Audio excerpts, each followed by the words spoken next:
Hello, everybody, and welcome to today's session of P2P Live. And we're really pleased to be speaking to Ruud Van Hilten from Tungsten today. Hello, Ruud. Hello, Ellen. How are you? I'm very well, thanks. Yes, how are you? Very good, thank you. Very good. I believe you've been working for Tungsten for some time now, and you're here to talk to us today about compliance. And you're a very well-known face in the e-invoicing industry. And perhaps if you'd like to introduce those who perhaps are not familiar with Tungsten and even going before that OB10. Thank you, Ellen, and hello, everybody. Yes, my name is Ruud Van Hilten, which may sound very Dutch to you, and that's correct. I am Dutch. Even though I've spent so much time in the UK that I may sound a bit British, but not totally. I've been indeed with the Tungsten Network OB10 for a long time. It's been 16 years. Started off 16 years ago as global head of sales. Did that for around about 11 years. And then moved over to compliance, to product compliance. So I'm primarily responsible for ensuring that Tungsten's e-invoicing solution complies with the laws and regulations in the countries in which we are compliant. And that's a challenging job because there's many changes, and that's what we are also talking about today, about the changes in the compliance landscape. Yeah, exactly. So there's been a lot of changes, as you say, during that time, and I guess during the last 16 years, you must have seen a lot of changes. I mean, what's been your view on that? Yeah, it's been interesting because if you look at what Tungsten Network does, let me briefly explain to you what we do, and it probably starts making quite a bit more sense.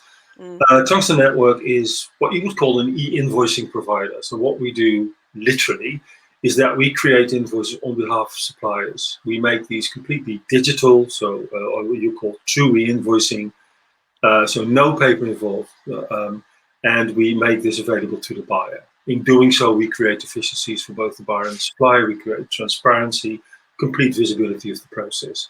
But as I said before, an important element of this is compliance. An invoice is a legal document, meaning it is subject to audits, but also it's a record of source for VAT reporting, VAT reclaims, VAT settlements. So such compliance is really important in electronic invoicing. Now, what I've seen over sort of my lifetime in Tungsten Network, which feels like pretty much half of my life, it's seen a step change of how quickly things are changing in the compliance environment. Typically, you could say that the fiscal element of e-invoicing was very stable. The majority of countries you worked in were what we call post-audit countries, which means that you send your invoice to your buyer, and at some point, the tax authority will want to do an audit or will want to see your books to ensure that actually these books are in order, you settled and reclaimed the right amount of tax. The risk of that is, of course, that that's pretty open to fraud and also leaves a lot of VAT uncollected on the table. And that exactly is what is driving tax offices forward today. I'll probably in this interview I'll be mentioning some really big numbers, but one of the biggest number I'll mention is 164 billion euros or 145 billion euros, depending which way you look. But that's the VAT gap in Europe. That means that in Europe, governments are expecting 145 billion euros more in tax than in reality they get from businesses. That's an enormous amount of money.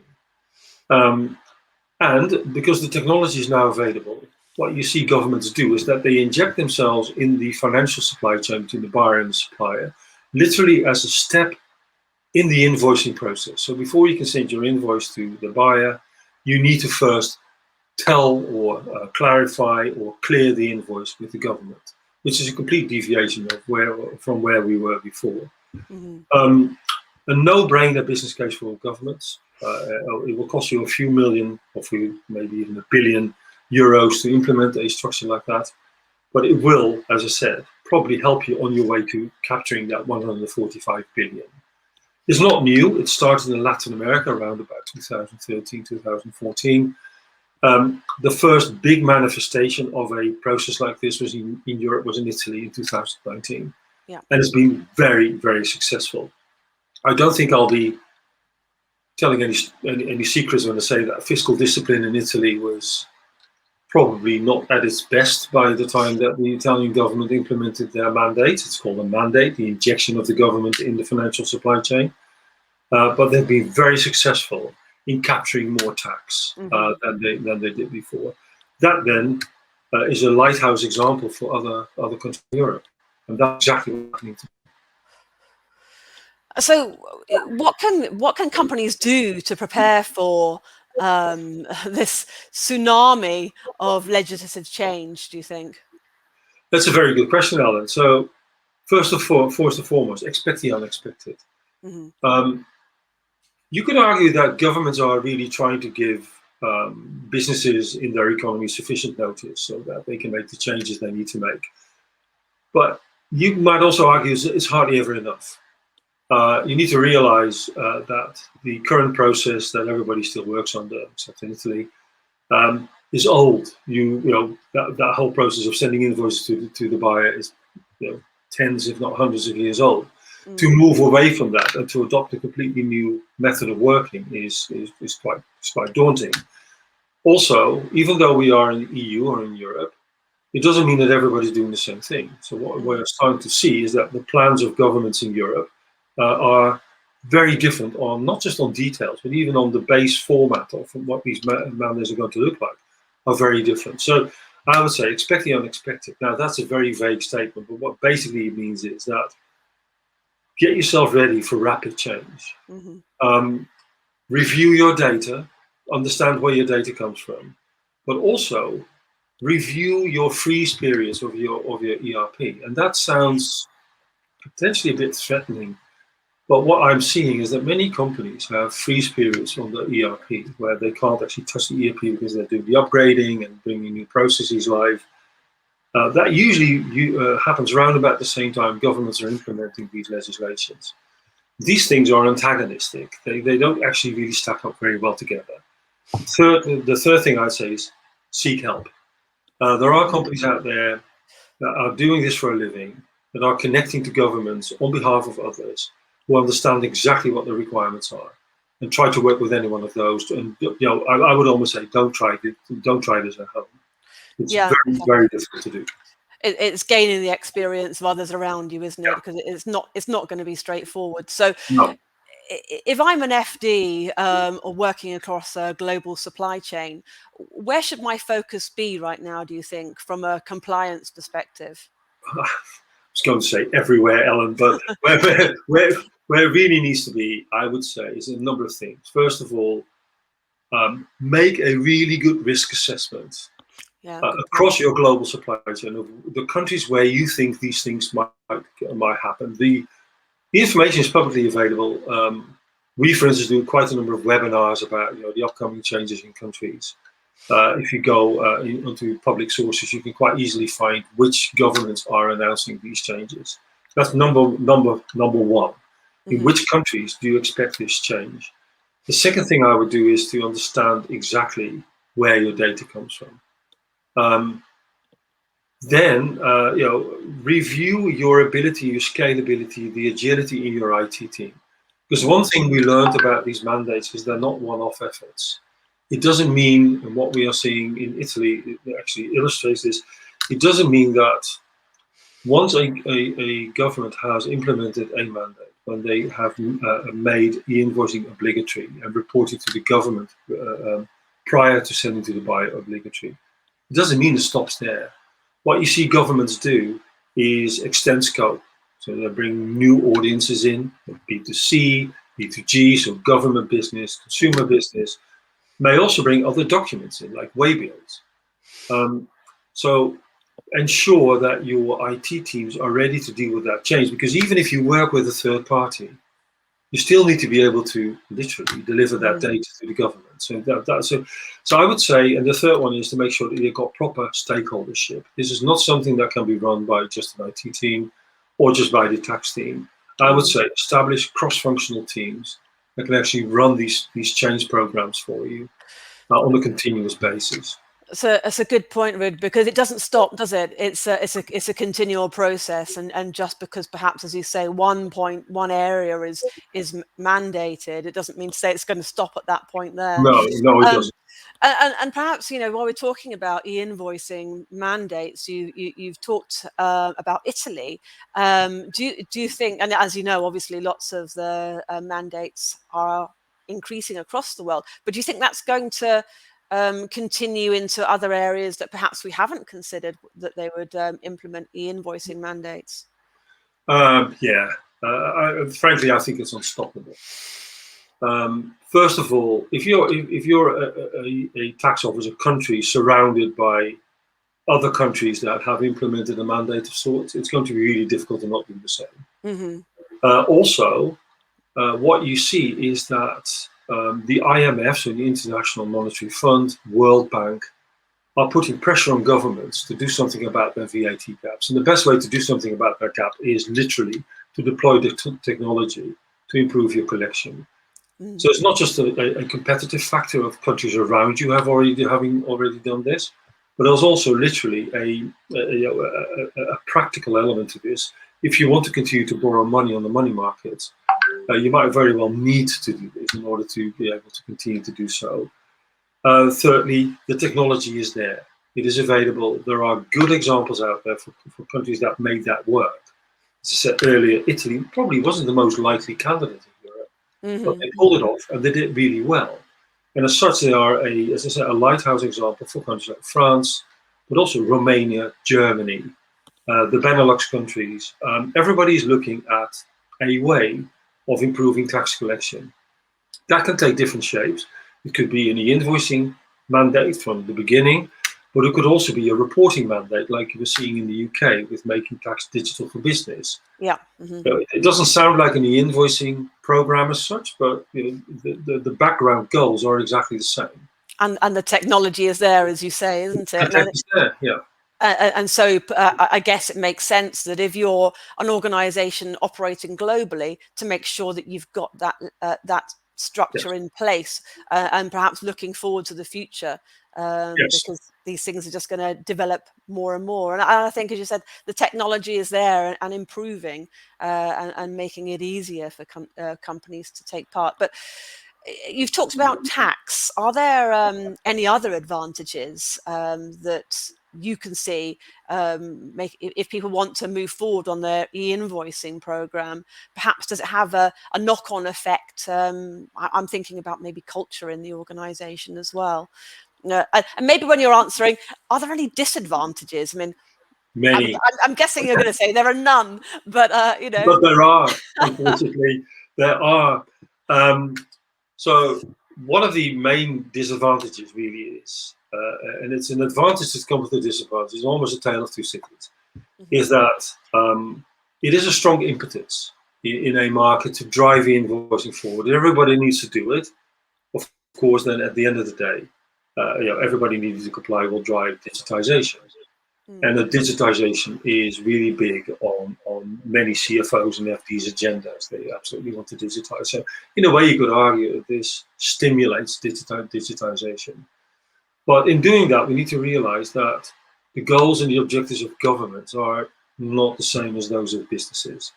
The business is there to create efficiency, supply chain collaboration, to look after the margins of their shareholders. Whereas the government's primary objective is to gain more data and also to improve their tax collection. While you use the same technology, the underlying instruments you use to literally achieve your objectives are different. So a government will literally tell you that you need to have certain data in an invoice that will allow them to capture the information they want to capture. At the same time, to drive efficiencies in the business, you need different data, you need more. So the risk is always that a supply chain may decide that what the government requires is sufficient because they're compliant and it's difficult to ask for anything else, while a business simply requires more. The advice I would give there is to not wait for a mandate to happen in the country. Yeah. And you asked me earlier, how can you prepare? I should add to that the best way to prepare for this is to start electrifying, if you wish, your supply chain pretty much right now. Move people over to e-invoicing. Make sure that you can bill electronically, so that the culture shock, the shift of technology isn't as large when it really happens. Mm-hmm. And you're But in also, control of it too, I you're guess, in aren't you? control of it. Yeah. Indeed, you've made sure that you actually getting the data you require to Yeah. run an efficient order to cash or procure to pay process. That's probably the most important thing I can give people today, is that don't wait until it happens, because then it will become really difficult. But if you do it today, you will have an electrified digital supply chain. Yeah, it's always much harder to do something when you're playing catch up, isn't it? And you don't want to be forced into something, as you No. say. So, and I guess it all does hinge, as you say, on data and having the right data. But what would you say to companies who are still operating in a largely manual or perhaps disjointed way? Yeah, what I would say to them is, it may work today, and it probably works today, because otherwise you would have changed it already. Mm-hmm. So it probably works. And, you could come from the angle to say, don't fix what's not broken, but it will break. It Mm-hmm. will simply break because of government initiative. Um, and I would urge you to look beyond maybe the initial efficiencies that you might get from literally going for early e-invoicing, and not wait for the government to make the choice for you, or to take the decision for you. Um, and really look at where you can improve, how you can move in a phased manner to start e-invoicing, perhaps on a smaller scale, so that you have experience with it, because at the end of the day, it will happen. And it's accelerating. The number of countries today that are announcing or have announced a mandate, an e-invoicing mandate, is growing very rapidly, and probably will see further take-off as governments need to recover from the COVID pandemic. Mm-hmm. They also need to recover from probably having to reduce the levies on combustibles, on gas, on energy. They need to really find other ways to collect tax. And a very good way to do that is indirect taxation. So I don't think this is going to stop anywhere. So if you have an opportunity to do it today, I would say talk to somebody who knows how to do this, who can Yep. electrify and mobilize your supply chain, go digital, before you actually find yourself, as you said earlier, catching up, which is really difficult to do. It's hard to do it that way around, for sure. So what do you think? You've talked about things which you've experienced in the run up to your, when I say run up, in your 16 years with Tungsten, and before that OB10, and what's changed during that time, and the things that we're facing in terms of e-invoicing mandates, which for sure will come our way if they haven't already. But what do you think is round the corner for companies, perhaps things that we haven't thought of yet? I mean, as you say, it's important to think about the future and have that in mind when you're building in controls. But what do you see when you're talking to other organizations, and what you know of the technology as well? Okay, sorry, quite a number of questions there, Ella. Sorry. No, well, that very good question. So, what's around the corner? As I said earlier, this is going to accelerate. We'll see more of it. We need to realize that every e-invoicing mandate comes with ongoing change. So countries will continue to literally change the scope of their mandate. We need to realize that the starting point definitely isn't the end game. So there will be continual change. You also need to prepare yourself for, I would say, diversity or variability. The mandates that are implemented between countries are very, very different. Just because you've done one doesn't mean you can do another. Mm-hmm. I said earlier that we see governments moving to other documents slowly, just go beyond the invoice. And we see Yeah. way bills, we see purchase orders getting regulated as well. So we probably need to brace ourselves for increased regulation of documents across the board. The reason why governments are doing that is quite simple. You may raise an invoice, but they also want the proof of delivery. They want to see that actually the invoice is genuine, real goods moves from one place to another, or real services were delivered. And that proof is going to get asked for at some point. Much further into the future, we'll probably see um, technological solutions like programmable money. But I think that will be an interview in itself when that becomes a bit more real. But we need to realize that governments uh, have technology at their disposal today Yeah. is going to allow them to implement that. And that's probably fundamentally different from a few years ago when this type of technology was primarily meant for large businesses or enterprises. Today it is available. It's very scalable. One thing to also remember is that governments do collaborate. Yes. So even though they may be implementing different versions of mandates between them, they do actually collaborate. They share experiences and good practice. So I don't think this is going to stop. Um, Today, if you look at um, the entire universe of countries that have announced or have already implemented a version of a mandate or a reporting obligation, you're looking at roughly about 70%, 70% of global GDP is already under a version of a mandate. We now see mandates moving into countries like Vietnam, China, potentially Japan, Yeah. Thailand, but also Africa. And one thing I would absolutely bring to the table is that I believe, but this is a personal opinion, but I think that this might very well happen based on what I've seen in the past, is that certain economies will simply leapfrog a post-audit model and go straight from VAT implementation to a mandate. And that could very well happen in some Middle Eastern countries, but could also very well happen in Africa. Even the US is currently considering legislation to implement what they call a US invoice exchange.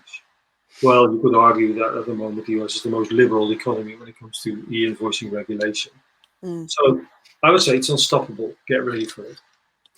All good, very good points, I think, Ruud. And I think that just listening to you there, it feels like it's something which is going to touch everybody in the UK, even if mandates don't come in here, or it certainly will be touched by the technology that underpins everything and then gives us that visibility and control. And I guess from that comes growth as well. Yes. Well, thanks very much, Ruud, for your You're welcome. insights today and talking to us about the legislative changes and compliance that will certainly continue to come our way with the technology as well. So thanks for joining us. And I'm sure anybody who wants some more information on this can get in touch with you and Yes. be happy to answer any questions that anybody may have. But for now, Very much. thanks for joining us, and I'll speak to you again soon. Take care. Thank you, everybody. Bye bye. Right, thanks.